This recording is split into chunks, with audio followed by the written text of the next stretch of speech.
Hello, I'm Eugene, and I'm Irish, and I'm from London, and I've been wondering about the Stability and Growth Pact, and what is it, and what went wrong? Agreed at the Amsterdam summit in 1997, the Stability and Growth Pact was a German idea to ensure that countries stuck to the criteria agreed at Maastricht, so the euro would be as robust as the Deutschmark. Firstly, countries were supposed to ensure their yearly deficit, the difference between what a government spends and what it gets in tax revenues, stayed below 3% of their year's output, or GDP, with disciplinary measures for those whose deficits exceeded the limit. Most do these days. Greece's stands at 13.6%. Similarly, no country was supposed to let its total debt get above 60% of its yearly output of goods and services, its GDP. Again, most countries now exceed that limit. Greece's debt is over 115% and rising.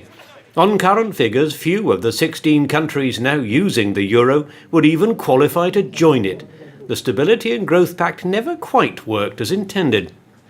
If the member states are not committed, it cannot work. We have to stress that there is no miracle. I'm not Harry Potter. I do not have the recipe to make the system function if they do not respect the rules.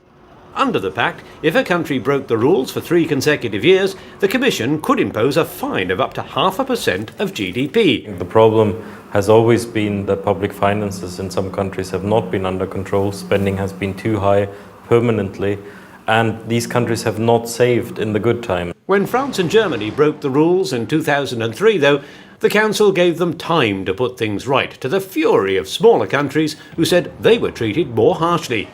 2 years later, the pact was made more flexible. Countries with potential for growth could break the limits temporarily. Despite its weaknesses, though, it kept the euro afloat. And then came the financial crisis. The pact needs to be stronger.